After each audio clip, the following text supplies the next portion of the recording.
안녕하세요. 김기동 한자입니다.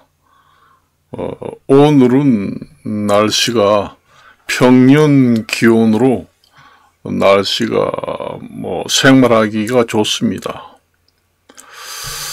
제가 이제 텔레비를 잠깐 보다가 이제 유튜브를 촬영합니다. 그 의료단체하고 정부하고 의사 정원 문제를 가지고 행정소송, 사법소송 이런 걸 많이 소송전을 많이 합니다. 사실상 정부하고 의료단체하고는 의료 정원의 원고와 피고가 될 수가 없어요. 성립 요건이 되지 않아서 불성립 요건이 됩니다. 의사단체는 의사 정원을 증가하고 감소하는데 당사자가 될 수 없다. 그 얘기입니다. 관계가 없어요. 그것은 학교에서 하거나 정부에서 하는 겁니다. 단체하고는 아무런 관련이 없습니다. 그래서 그게 이제 당사자의 요건이 되지 않기 때문에 피고와 원고 불성립이 성립이 되기 때문에 각하 처리를 했잖아요. 전부 다 행정소송에는 각하 처리입니다. 이거는 피고와 원고 아니면 행정소송에서 쌍방이 당사자가 될 수 없다 해서 각하 처리라는 것은 원천 무효 처리를 하는 걸 갖다가 법률 용어로는 각하 처리라고 합니다. 그런데 이번에 사법소송에서 어느 2,000명 증언을 하는데 충분하고 비록 충분한 조건이 될 수 있는 근거 자료를 가져오라. 항소한 상급법원이 그렇게 나왔잖아요. 그것은 행정소송하고는 상당히 차이가 많이 난다. 그거는 원래 소송 접수를 아예 하지 말았어야 됩니다. 이것도 서로 원고와 피고 상대자가 될 수 없기 때문에 소송 접수가 될 수 없다. 그래서 원천 무효로 각하 처리를 했어야 됩니다. 원래 제 생각에는 그래요. 서로 피고와 원고가 될 수 없고 소송의 상대자가 서로 될 수가 없다. 의료단체는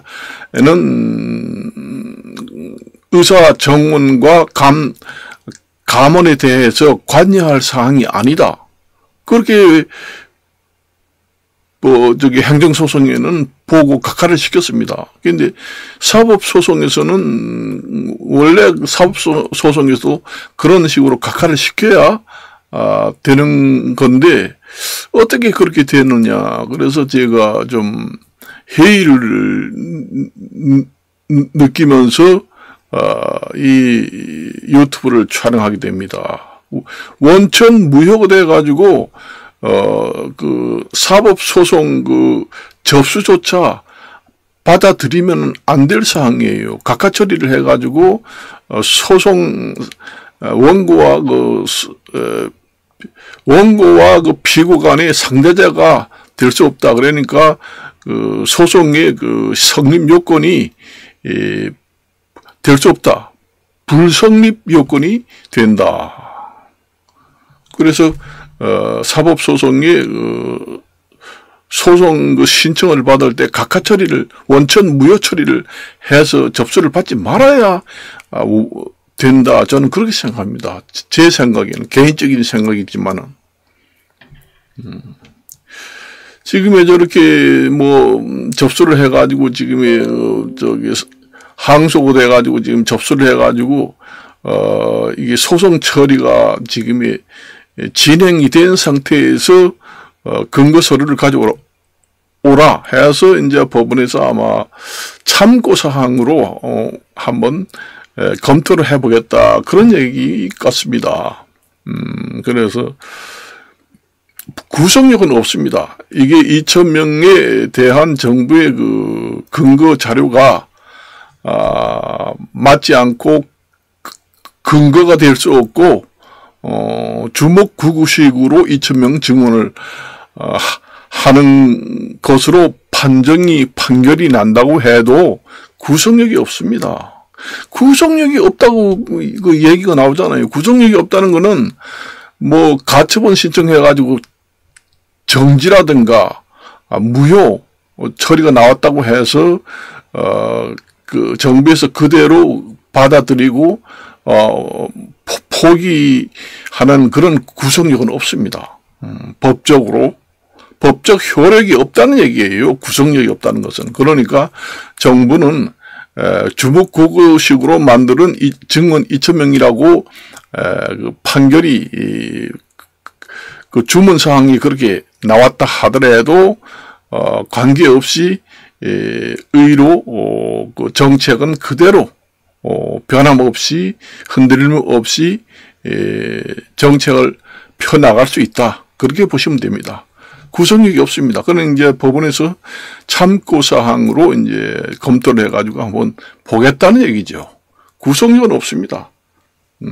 구속력이 있으면은 만일에 정부에서 완전히 백지화, 그러니까 하나도 쓰지 않은 백지, 포용지 같은 걸 하나도 쓰지 않은 걸 백지화라고 합니다. 그 흰 백자, 종이지자를 써가지고 대류화자 써가지고 백지화 한다는 거. 처음부터 없는 걸로 하고 시작한다. 그렇게는 될 수 없습니다. 구속력이 없기 때문에 만약 구속력이 있다면은 정부에서 포기를 해야 되겠지요. 그렇지만 구속력이 없기 때문에 정부에서 그 의료 개혁을 하는 데는 아무 지장이 없다. 그렇게 보시면 됩니다.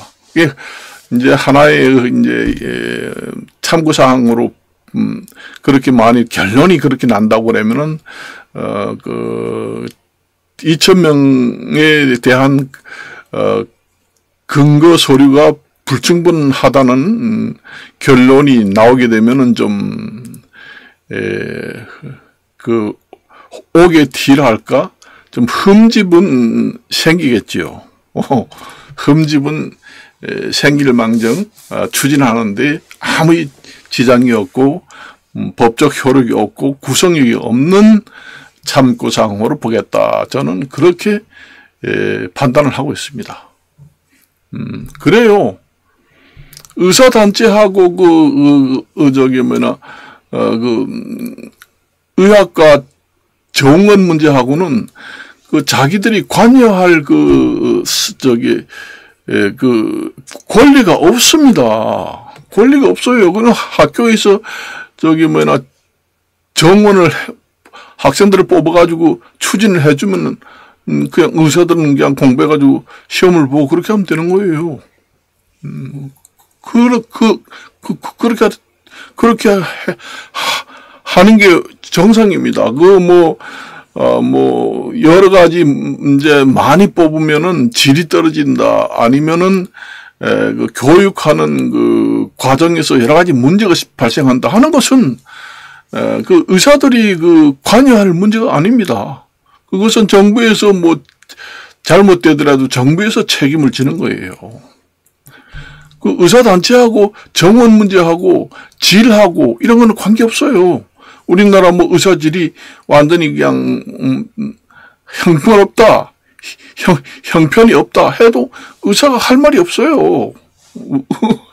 없습니다. 그거는 정부에서, 알아서 정부에서 전부 다 책임을 지고 관여하고 정책을 할 수 있는 권리가 있지 의사단체는 전혀 권리가 없고 관여할 의무도 없다. 그렇게 보시면 되겠습니다. 그리고 이제 잠깐 그것은 그렇고 지금의 지역주택조합 같은 경우에 지금의 우리나라의 그 육법전서 같은 데 보면은 우리나라의 그 실정법이라는 게 너무 그 현실하고 동떨어져 있다 하는 것을 괴리가 많이 생겼다. 괴리라는 게, 괴리라는 게 한자입니다. 괴리라는 게 이렇게 많이 벌어졌다. 현실에 맞지 않다. 그러니까 현재 그 실정법이라는 게 현실하고는 최적화가 되지 않았다. 그래서 고칠 것이 하도 많다는 얘기죠. 그러니까 형량이 너무 그러니까 솜방망이 처벌이 된다. 너무 그 재판을 해가지고 징역 몇 년, 벌금 얼마, 집행유예, 이렇게 해서 풀려나는 게 대부분이고, 그걸 갖다가 솜방망이 양형 처벌이다. 이렇게 얘기합니다. 그래서 우리나라의 형벌의 양형을 좀 높여야 된다. 강화를 해야 됩니다. 그 보험 사기, 특히 그 자동차 보험 사기 같은 경우에는 재판을 받아가지고 처벌을 받는다고 해도 우리나라의 거기에 보험 사기에 적용되는 처벌 양형 기준이 너무 약해요. 그걸 갖다가 약하다 하는 거는 처벌이 너무 약하다 하는 걸 갖다가 솜방망이 처벌이다. 그러니까 사기 처먹고 처벌이 약하니까 집행유예나 아니면은 벌금 정도 내고 나오니까 보험 사기를 한번 치자. 약하니까 벌금이나 내고 집행유예가 될 수 있는 조건만 만들어 놓고 빠져나오자. 이렇게 해서 처벌이 너무 기준이 약하니까 보험 사기가 그렇게 많이 생긴다는 거예요. 그리고 지역주택조합도 실정법에는 너무 양형 기준이 약합니다. 수백억을 사기를 처먹고 피해자하고 적당히 합의를 봤다고 해서 집행유예로 풀려나는가 하면은 그것도 솜방망이 양형 처벌에 해당된다. 그래서 우리나라의 실정법은 양형기준위원회에서 좀 처벌을 강화해서 높여야 한다. 그 얘기입니다. 그리고 새마을금고, 이런 새마을금고 같은 경우에도 금융기관이지만은 엄청나게 관리 감독이 허술하고, 금융사고가 빈번하게 터진다. 그래서,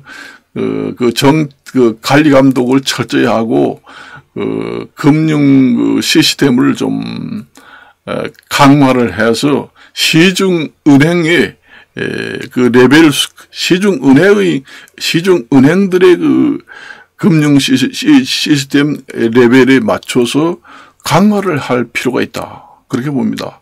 툭하면 새마을금고 먹튀 이 사건이 금융사고 터지고 지역주택조합 툭하면 터지고 그가 지역주택조합을 결성해가지고 재건축을 한다 한다 하는데 가장 위험해가지고 잘 하지 않습니다. 요즘에는 하도 사기가 많기 때문에 더 위험해요. 저 같은 경우에는 1985년도에서는 지역주택조합을 결정해가지고 재건축을 해가지고 잘 되는 확률이 높았습니다. 그렇지만 요즘에는 보이스피싱까지 전부 다 가입을 해가지고 지역주택조합에다가 가입을 해가지고 전부 다 사기를 쳐먹고 그래요. 그래서 지역주택조합에 가입을 해가지고 재건축 아파트를 분양받으려고 생각하면 안 됩니다. 차라리 주택을, 청약 통장을 이용해서 분양을 받는 것이 훨씬 낫습니다. 그래야 안전해요. 그걸 모르고 지역주택조합이 뭐 어떤 건지 내용도 확실히 모르면서 거기에 가입해가지고 좀 싸니까 잘 되면 사실상 괜찮지만 허술하기 짝이 없습니다. 그런 문제도 있어요. 우리나라의 그 실정법이라는 게 현재 적용되어 있는 육법전서 그 실정법이, 실정법이라는 게 열매 실자를 씁니다. 실정법이라는 게 현실하고는 너무 동떨어지고 괴리가 많이 생겨서 좀 법 개정을 하고 보완을 해서 최적화를 시켜야 할 시기가 임계점을 넘었다, 그렇게 봅니다. 양형 기준, 처벌 기준도 좀 높여야 합니다. 그리고 요즘에는 우리나라의 원래 제형 법정주의라고 해서 제목을 미리 만들어 놔야 돼요. 제형 법정주의입니다. 죄와 형벌은 미리 법으로 정해놔야 한다, 그 얘기입니다. 그래서 죄목, 그 다음에 양형 기준, 이런 것은 제형 법정주의에 의해서 미리 만들어놔야 한다. 제목이. 하도 요즘에는 사기쳐서 범죄 종류가 하도 다양하고, 생각지도 못한 이상한 범죄가 생기잖아요. 그러니까 이 범죄인을 잡았는데 형법에 적용을 하려고 형법 문법 조항을 보니까 적용할 법 조항이 없다는 얘기죠. 신종 범죄들이 그렇게 많으니까 우리 육법전서의 형법에는 법 조항에는 없는 제목의 범죄들도 많이 생깁니다. 그러니까 신종 범죄들이 많이 생겨요. 그런 신종 범죄가 생기니까 제형 법정주의에 의해서 만들어 놓은 제목, 그 다음에 양형, 이런 데 적용할 명문 조항이 없어요. 그래서 너무 판례 판결이 많이 나는 것도 문제라는 얘기예요. 그러니까 비슷한 법 조항을 유출해서 적용을 하게 됩니다. 그래서 이제 판례법이 자꾸 많이 생깁니다. 이 판례법이 너무 많이 생겨요.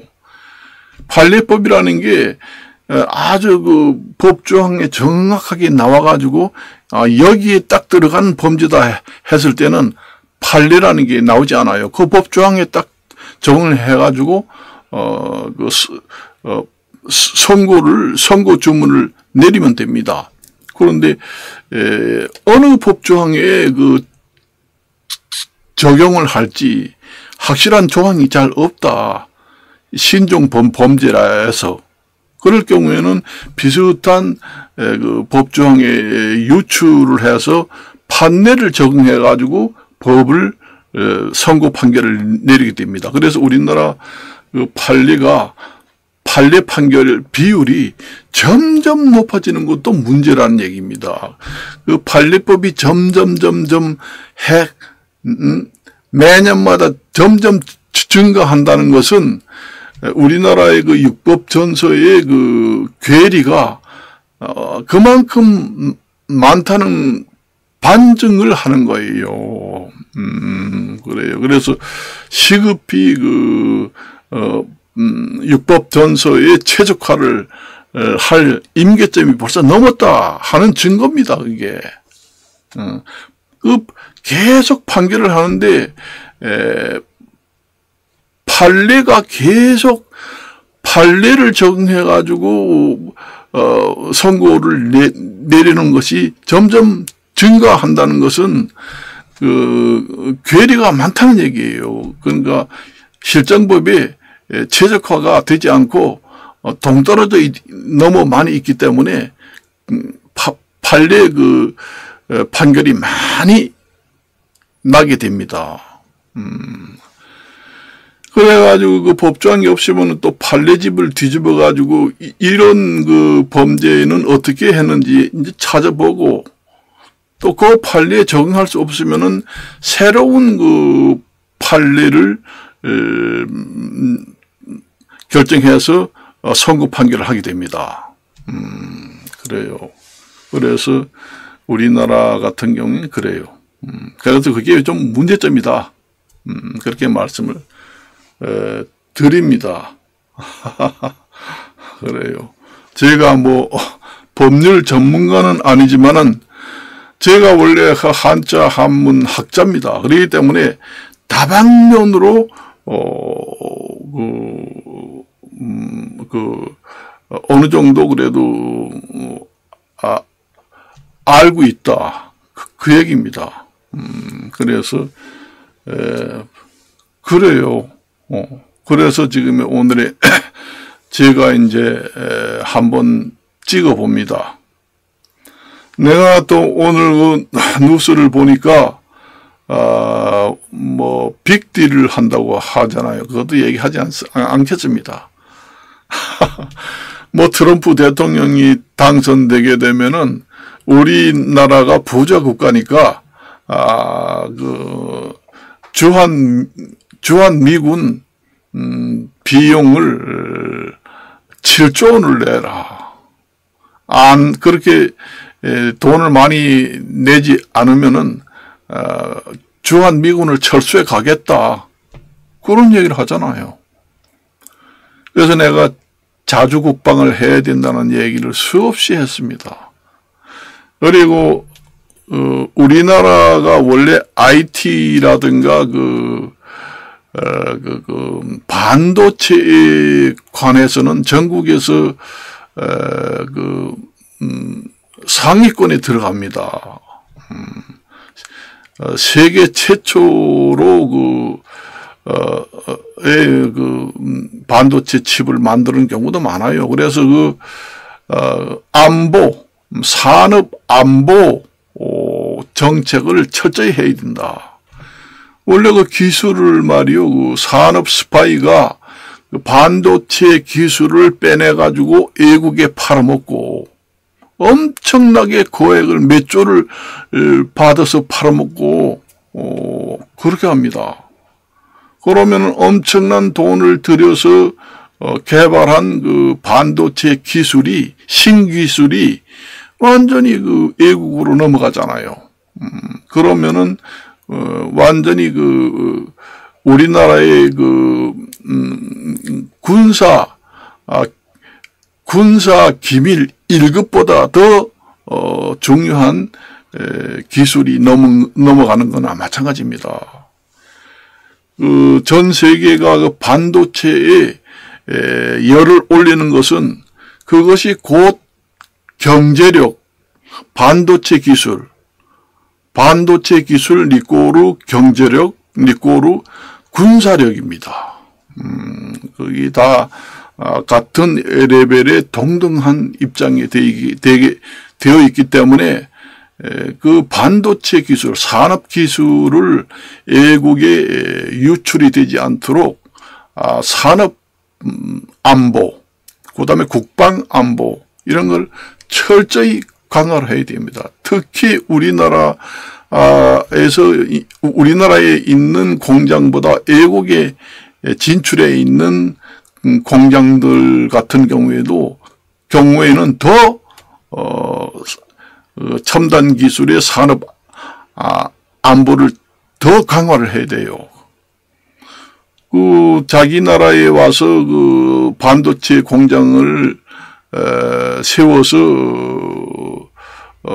생산하게 되면은 보조금도 주고 여러 가지 조건에 협의를 하잖아요. 그럴 경우에 어느 정도 그 나라하고 반도체 기술에 접근할 수 있는 그런 계약도 같이 하게 됩니다. 그때 이제 기술을 빼내가려고 가는 경우도 있겠죠. 여러 가지 방법이 있겠죠. 자세한 건 모르지만 그렇습니다. 그래서 우리나라 IT라든가 반도체 기술은 우리나라가 그 첨단 반도체, 첨단 IT 기술은 국가 최고 첨단 기술에 해당되기 때문에 그 산업 첨단 기술 안보를 아주 강화해 가지고 외국에 유출이 되지 않도록 그렇게 해야 됩니다. 그래서 경제력 리꼬르 반도체 IT 기술 리꼬르 국방력입니다. 그래서 전 세계 국가들이 그 반도체 개발에 집중하는 이유가 바로 거기에 있습니다. 그래요. 그게 중요해요. 그래서 내가 수없이 얘기를 했잖아요. 그렇습니다. 그래서 오늘에 제가 이제 텔레비 보다가 이제 한마디 하고 싶어서 유튜브를 지금 촬영을 하고 있습니다. 그래서 옛날에 보통 옛날에 의사들 같은 경우에는 보통 우리가 지금에도 유명한 의사를 갖다가 명의라고 하잖아요. 명의라고 합니다. 그게 아주 우리나라에서 뭐 암을 잘 고친다 그러면 우리나라 최고의 암 권위자 명의다 그런 얘기 하잖아요. 그 명의 옛날에는 명의 위에는 대의가 있었습니다. 큰 대자에다가 그다음에 의사 의자. 그 대의 위에는 클 태자 콩 태자라고 합니다. 큰데 그 가다리 불알 있는데 점 하나 딱 찍었습니다. 그러니까 우리가 크기를 비교할 때 소, 중, 대, 이렇게 합니다. 소는 작을 줬잖아. 작고 중간, 크고 아주 큰 거는 태입니다. 그래서 옛날에는 그 임금을 부를 때도 직접 그 임금을 현직에서 하는 사람을 임금이라고 부르고 그 다음에 임금을 하다가 물려준 바로 위에 있는 왕을 상왕이라고 합니다. 일상자, 그 다음에 임금왕자 써가지고. 그 다음에 위에 또 할아버지가 또 임금하다가 물려줬을 거 아니에요. 그게 이제 태상왕이라고 합니다. 그때 들어가는 것이 클 태자, 큰데 불알 있는데 점을 하나 딱 찍어놓은 거. 태상왕이라고 해요. 그래서 옛날에는 평범한 의사를 갖다가 범의라고 합니다. 평범할 범자를 써요. 의사자 써가지고 범의. 평범한 의사, 보통 뭐 잘하지도 못하고 보통 의사야 하면 범의라고 합니다. 그리고 이제 거기서 조금 그래도 명의는 못 되지만은 그래도 곧잘 한다. 잘 고친다 할 때는 교의라고 합니다. 그러니까 묘하잖아요. 그게 교모하다 할 때. 그 다음에 이제 잘한다 명의, 대의, 태의 이렇게 됩니다. 그렇게 돼요. 그래서 옛날에는 요즘에도 우리가 명의라고 하지만은 명의보다 더 잘하는 사람을 갖다가 대의라고 해야 돼요. 대의보다 더 잘하는 사람은 태의라고 불려야 합니다. 그래서 옛날에도 그렇게 돼 있죠. 그래서 옛날에 그 세종실록 같은 데 보면은, 우리나라 같은 경우에는 무형문화재 그런 걸 인적 문화재라고 하잖아요. 그래가지고 뭐 옛날에 뭐 지금에도 고려 청자를 잘 만든다, 아니면은 붓을 잘 만든다, 아니면은 옛날에 만드던 활을 잘 만든다 하면은, 옛날에는 세종실록에 보면은 딱 나와 있습니다. 그래서 옛날에는 그 화로 있잖아요. 옛날에는 새로 만든 화로 같은 데는 소로장이라고 이렇게 써요. 그 장인장자 씁니다. 소로장이라는 것은 작은 화로를 잘 만드는 장인이다. 옛날에는 지금으로 말할 것 같으면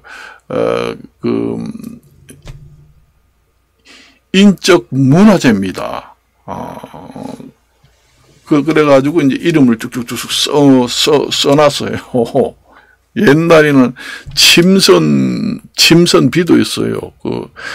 상의원에 속해 있는 그런 옷을 잘 바느질을 잘하는, 그래서 침선장도